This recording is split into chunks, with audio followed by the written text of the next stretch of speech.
नमस्कार दोस्तों, वेदांत judicial law classes में आपका स्वागत है।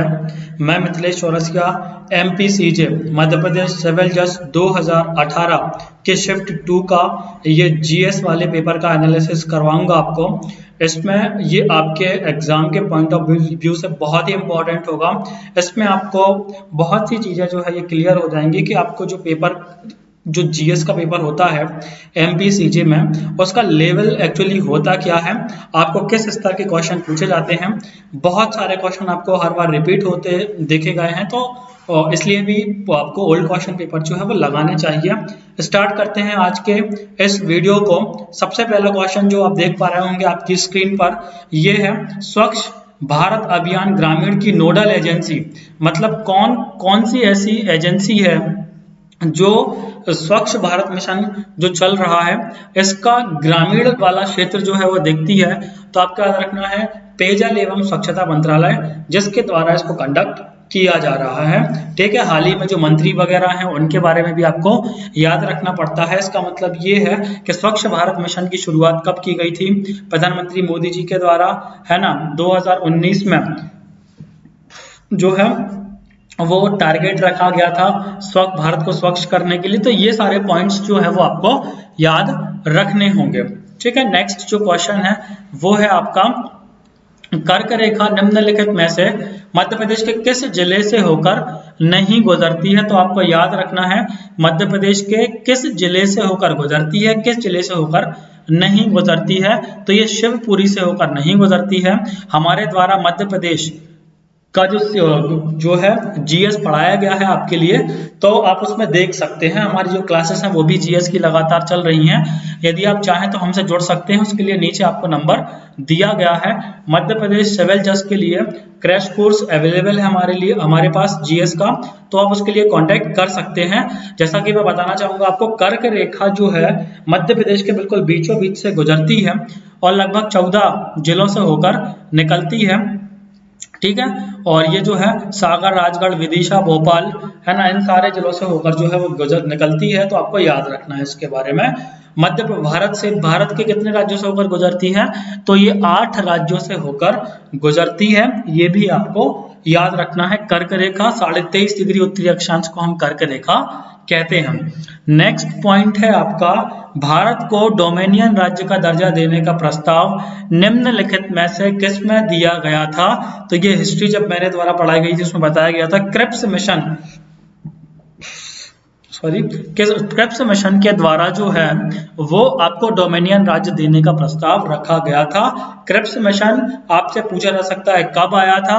तो 1942 में स्ट्रैफोर्ड क्रिप्स साहब जो थे वो उसके अध्यक्ष थे, है ना, और भारत को डोमिनियन राज्य देने का प्रस्ताव उन्होंने रखा था। नेक्स्ट आता है कलकत्ता उच्च न्यायालय, भारत का सबसे पुराना उच्च न्यायालय है। इसका गठन 1862 में किया गया था। ठीक है, याद रखना है। उसने उच्च न्यायालय के बारे में पूछा है, उच्चतम न्यायालय के बारे में नहीं पूछा है। कलकत्ता में उच्चतम न्यायालय स्थापित किया गया था 1773 एक्ट के तहत, 1774 में किया गया था, लेकिन जो हाई कोर्ट स्थापित किया गया था कलकत्ता में वो किया गया था 1862 में।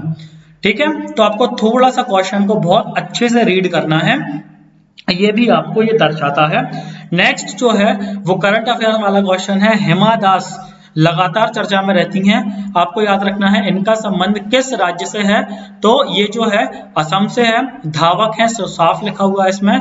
ये क्या है? इंडियन स्प्रिंटर है ना। 2018-19 के दौरान जो है ये बहुत ही चर्चा में आई थी।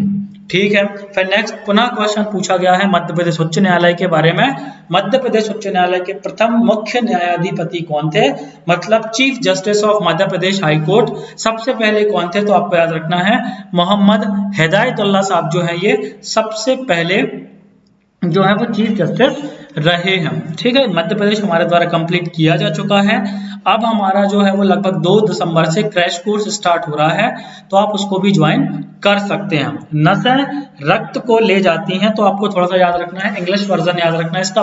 वेन्स जो है वो क्या कैरी करती हैं? तो आपको याद रखना है जो है टुवार्ड द हार्ट, जो नसें हैं वो रक्त को ले जाती हैं, हृदय के पास ले जाती हैं, दूर ले जाती हैं, तो ये ले जाती हैं हृदय के पास में।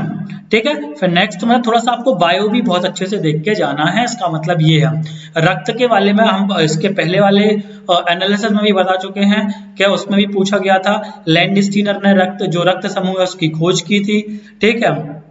उसमें पूछा गया था सर्वदाता कौन था, है ना। तो सर्वदाता जो है वो O है और सर्वग्राही जो है वो AB है, ठीक है। और रक्त जो है एक संयोजी ऊतक होता है। इतनी चीजें आपको याद रखनी है। नेक्स्ट है रामनाथ कोविंद जो है वो भारत के 13वें राष्ट्रपति बने हैं, सॉरी 14वें राष्ट्रपति बने हैं। ये आपको थोड़ा सा याद रखना है। 13वें उपराष्ट्रपति बने हैं एम वेंकैया नायडू, है ना। तो उसके बारे में भी आपको बता दिया मैंने।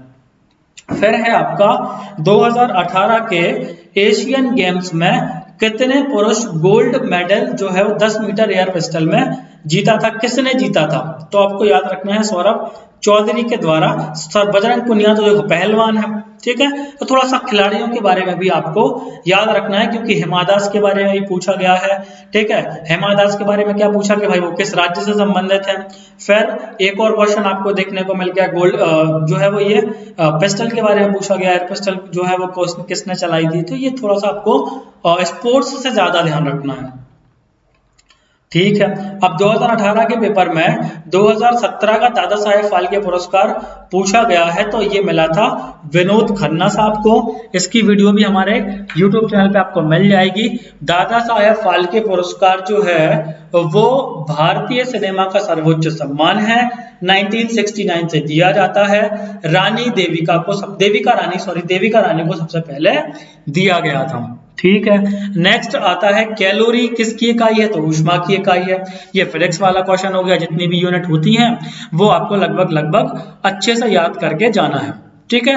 फिर पूछा गया है अंतरराष्ट्रीय योग दिवस जो कि भारत की रिकमेंड के बाद स्टार्ट किया गया था 2015 से 21 जून से मनाया जाता है, ठीक है। याद रखना है अंतरराष्ट्रीय योगा दिवस जो है वो कब मनाया जाता है, 21 जून को, ठीक है। इनमें से कौन वर्तमान में भारत के निर्वाचन आयुक्त हैं, तो वर्तमान उस समय जो है वो कौन थे, OP रावत साहब जो है वो कौन थे, मुख्य निर्वाचन आयुक्त थे। तो उनके बारे में भी आपको याद रखना है। भारत के जो भी इंपॉर्टेंट जो है पदाधिकारी होते हैं उनका वीडियो अलग से अपलोड कर दिया जाएगा आपके लिए, है ना। जैसे ही जो है आपकी एग्जाम के डेट वगैरह आती है तो आपको नए नए वीडियोस करंट अफेयर से संबंधित हमारे इसी चैनल पे आपको मिल जाएंगे। भारत में राष्ट्रीय विधिक सेवा दिवस कब मनाया जाता है, तो ये आपको याद होना चाहिए, 9 नवंबर को मनाया जाता है। फिर है आपका करो या मरो का नारा महात्मा गांधी के द्वारा दिया गया था, ये सभी को पता है। 1942 में जब भारत छोड़ो आंदोलन चलाया गया था महात्मा गांधी जी के द्वारा, तो उसी में करो या मरो का नारा दिया गया था। नेक्स्ट आता है आपका नीचे लिखी इकाइयों से आवाज की उच्चता मापने के लिए कौन सी इकाई जो है वो प्रयुक्त होती है, तो वो होती है डेसिबल, ठीक है। हम देखो जब ध्वनि की जो है क्या मापते हैं, इंटेंसिटी मापते हैं, है ना। हमने देखा था कि 20 हर्ट्ज जो होती है ना, एक निश्चित डेसिबल तक ही क्या कर सकता है व्यक्ति सुन सकता है। जैसे ऐसा माना जाता है कि 45 डेसिबल WHO के द्वारा 45 डेसिबल की जो आवाज है वो परफेक्ट मानी गई है मानव के लिए, ठीक है। तो थोड़ा सा आपको फिजिक्स पर थोड़ा सा ज्यादा ध्यान देना है, क्योंकि फिजिक्स से हम देख चुके हैं 2-3 क्वेश्चन पूछे जा चुके हैं, ध्वनि से भी पूछा गया है, ठीक है। इसके पहले हमने क्या देखा था, कैलोरी के बारे में पूछा गया है ना। उसके पहले हमने रक्त के बारे में पूछा था। ये थोड़ा सा आपका बायो वाला क्वेश्चन हो जाएगा, तो आपको थोड़ा सा बायो और जो आपका फिजिक्स वाला पोर्शन है थोड़ा अच्छे से करके जाना है आपको। कौन सा साहित्यकार मध्य प्रदेश से संबंधित नहीं है, तो ये आपको जो है पता होना चाहिए। धर्मवीर भारती जो है वो मध्य प्रदेश संबंधित नहीं है। शरद जोशी साहब जो है आपको पता है उज्जैन से संबंधित है। हरिशंकर परसाई जी भी मध्य प्रदेश के हैं और प्रभाकर माचवे साहब जी भी जो है वो क्या है, मध्य प्रदेश से संबंधित है। नेक्स्ट आता है क्वेश्चन क्रोमोसोम्स कहाँ पाए जाते हैं, तो ये आपको याद रखना है DNA और प्रोटीन में क्या पाए जाते हैं, क्रोमोसोम्स पाए जाते हैं। क्रोमोसोम्स जो है एक इंपॉर्टेंट जेनेटिक चीज है जो कि जो है वो हम बायोलॉजी में पढ़ते हैं। पश्चिम मध्य रेलवे का हेडक्वार्टर आपको पता होना चाहिए जबलपुर में है, ठीक है। और जबलपुर को जो संस्कार राजधानी कहा जाता है। ये थोड़े से फैक्ट हो जाएंगे आपको जबलपुर के बारे में। 64 योगिनी मंदिर भी जबलपुर में है। नर्मदा नदी के द्वारा जो है भेड़ाघाट पर क्या बनाया जाता है, धुआंधार जलप्रपात बनाया जाता है। जबलपुर के पास में ही जब नर्मदा नदी पर बरगी डैम बनाया गया है, तो आपको ये भी याद रखना है। ठीक है, तो ये जबलपुर के बारे में फैक्ट हो जाएंगे, है ना। नेक्स्ट आता है धन के निष्कासन का सिद्धांत किसके द्वारा प्रतिपादित किया गया था, तो ये मेरे द्वारा पढ़ा दिया गया है। ब्रिटिश साम्राज्यवाद के दौरान जो है वो दादा भाई नौरोजी के द्वारा जो है वो धन के निष्कासन के सिद्धांत की थ्योरी लाई गई थी। आपको बताना चाहूंगा कि धन के निष्कासन की थ्योरी में क्या किया गया था, ऐसा कहा गया था लगभग 20 करोड़ जो है वो धन का पलायन ब्रिटिश सरकार के पास हुआ था। तो बहुत बहुत धन्यवाद आपका ये वीडियो देखने के लिए। यदि आप चाहें तो हमारे चैनल को सब्सक्राइब कर सकते हैं। वीडियो पसंद आता है तो लाइक और शेयर करना ना भूलें। हमारे यहाँ क्रैश कोर्स भी अवेलेबल है। यदि आप चाहें तो क्रैश कोर्स की डिटेल के लिए आप हमारे पास कॉल कर सकते हैं।